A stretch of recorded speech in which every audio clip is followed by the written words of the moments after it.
Curso Preparatório de Espiritismo, com Tatiana Benites, baseado nos livros da Federação Espírita do Estado de São Paulo, FEESP. Olá, nós vamos começar agora a aula 3 do livro Curso Preparatório de Espiritismo, que é uma produção da FEESP, Federação Espírita do Estado de São Paulo, né? E se você não ouviu ainda as aulas anteriores, seria conveniente que você começasse do princípio. Então, agora tem 2 aulas aí anteriores a essa para você ouvir. É sempre bom lembrar que é recomendado não só que você escute essas aulas, mas que você também leia os livros da codificação espírita. Bom, o tema desta terceira aula é noções preliminares do Espiritismo e também os Espíritos. Então, noções preliminares do Espiritismo. Diz Kardec em O Principiante Espírita. É um erro crer que basta a certos incrédulos o testemunho de fenômenos extraordinários para que se tornem convictos. Os que não admitem no homem a existência de uma alma ou espírito também não a concebem fora dele. E, portanto, assim negando a causa, negam justamente os efeitos. Eles se apresentam quase sempre com uma ideia pré-concebida, um propósito fixo de negação que os desvia de uma observação séria e imparcial, e levantam questões e objeções impossíveis de serem respondidas logo, de modo completo, porque seria preciso fazer, para cada qual, uma espécie de curso expositivo explicando tudo desde o princípio. Um estudo prévio tem como resultado evitar essas objeções que, na maioria, se originam da ignorância da causa dos fenômenos e das condições em que eles ocorrem. A quem não conhece o espiritismo, afigura-se que se podem produzir fenômenos espíritas, como se faz uma experiência de física ou de química. Daí a pretensão de alguns de sujeitar esses fenômenos à sua vontade, e a recusa de se colocar nas condições necessárias para os poder observar.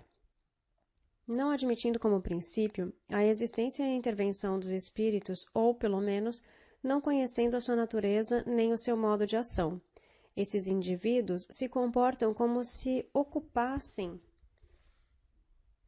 se ocupassem com uma matéria bruta e, não obtendo o que pedem, concluem que não há espíritos.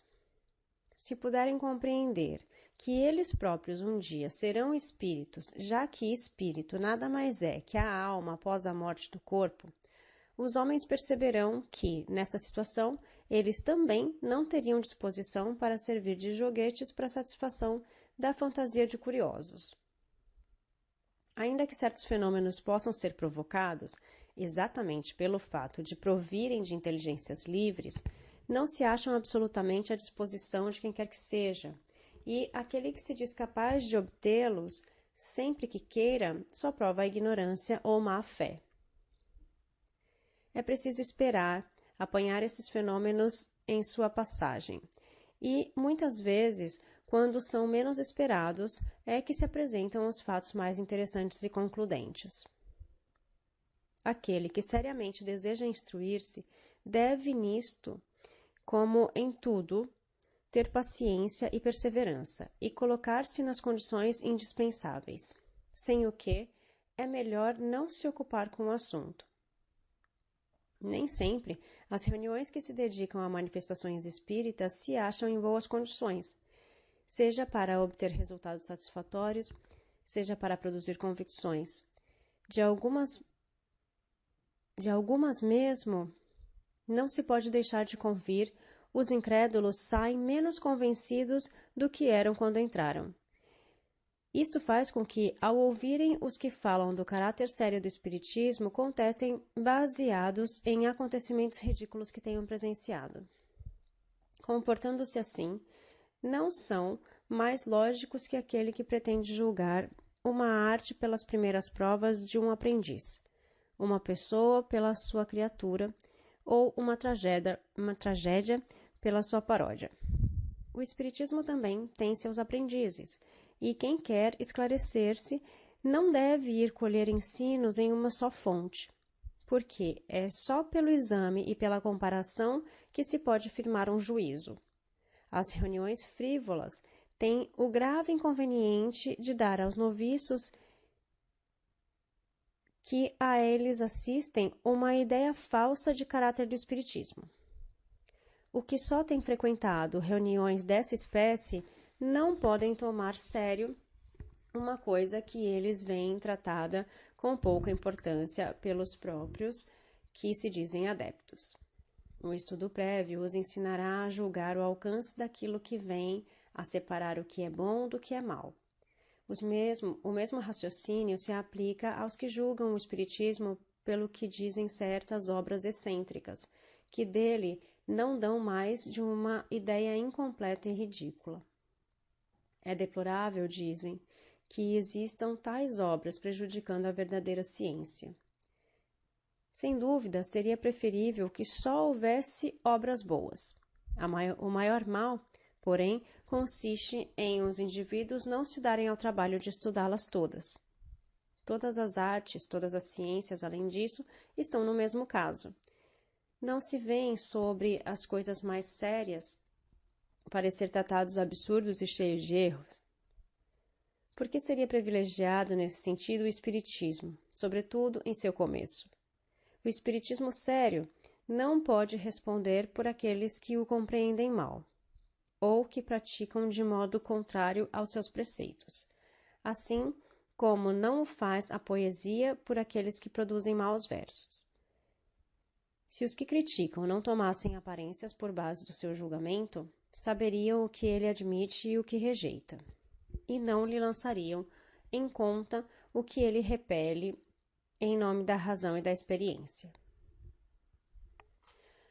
Bom, claro, como eu começo sempre aqui a aula falando que o ideal é que você leia os livros da codificação do Kardec. São livros que não são de simples leitura, né? Foi escrito há muitos anos, a linguagem não é fácil, mas é a base do nosso estudo. Não há nada de mal de começar lendo romances, mesmo porque nós aprendemos muitas coisas com livros romanceados, com histórias. Mas existem obras que não são sérias, e existem locais que não são sérios. Então, como ele coloca aqui, que você conheça outros lugares, né? Que você conheça vários lugares e que você depois frequente um local onde você se sinta mais identificado. Porque muitas vezes a gente busca um centro espírita em busca de uma ajuda, em busca de uma resposta, e a gente não se identifica. E tudo bem, porque os lugares não são todos iguais, né? Mas a doutrina é uma só. E ele fala de alguns locais que falam de fenômenos, né? São locais que fazem apresentações de fenômenos espíritas, né? Na verdade, quem frequenta um centro espírita sério não passa por isso. O centro espírita, geralmente, ele tem uma dinâmica muito parecida um com o outro, né? Que consiste em você ver uma palestra, esta palestra é baseada no Evangelho segundo o Espiritismo, ou no Livro dos Espíritos, então são sempre contextos da codificação ou temas relacionados ou interligados aos temas que estão na codificação. E depois dessa palestra, a pessoa é direcionada a uma sala de passe. Muitos centros, na sua primeira visita, as pessoas são convidadas a conversar com algum dirigente, a conversar com alguém, para que tire as dúvidas de como é que funciona o centro, os tipos de passe, o que ela precisa, qual o direcionamento, né, se ela precisa fazer algum tratamento. E a gente vai ver tudo isso aqui durante essas aulas, né, desses próximos livros. E depois disso a pessoa vê a palestra, faz o tratamento espiritual ou o passe, e ela sai de lá depois do passe ou depois da palestra, depende da dinâmica do centro que você frequenta. Então, o que ele fala aqui nessa parte é que para a gente não ficar somente nos fenômenos espirituais, para que a gente conheça outros lugares, para que a gente conheça opiniões diferentes e estude, né? Sobretudo estudar. A segunda parte desta terceira aula, ela fala sobre os espíritos. Os espíritos não são, como supõem muitos, uma classe à parte na criação. Porém, as almas despidas do seu invólucro corporal, daqueles que viveram na Terra ou em outros mundos.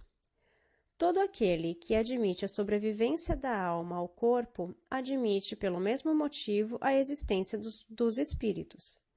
Negá-los seria negar a alma. Faz-se geralmente uma ideia muito errônea do estado dos espíritos. Eles não são, como alguns acreditam, seres vagos e indefinidos, nem chamas semelhantes a fogos fatos, nem fantasmas, como são pintados nos contos das almas do outro mundo. São seres semelhantes a nós, tendo nós um corpo apenas fluídico e invisível no estado normal. Quando a alma está unida ao corpo, durante a vida, tem um duplo invólucro, um pesado, grosseiro e indestrutível, que é o corpo, e o outro fluídico, leve e indestrutível, chamado perispírito. Há, pois, no homem 3 elementos essenciais. Primeiro, a alma ou o espírito, que é o princípio inteligente no qual residem o pensamento, a vontade e o senso moral. Segundo, o corpo, invólucro material, que põe o espírito em relação com o mundo exterior. E terceiro, o perispírito, que é o invólucro fluídico, leve, imponderável, que serve de laço intermediário entre o espírito e o corpo. Quando o invólucro exterior está usado e não pode mais funcionar, cai, e o espírito o abandona, como a noz se despoja da casca, a árvore da cortiça, a serpente da pele. Em uma palavra, como se deixa uma roupa que não pode mais servir. É o que as pessoas chamam de morte. A morte é apenas a destruição do invólucro corporal, que a alma abandona, como o faz a borboleta com a sua crisálida, conservando, porém, o espírito, seu corpo fluídico ou perispírito.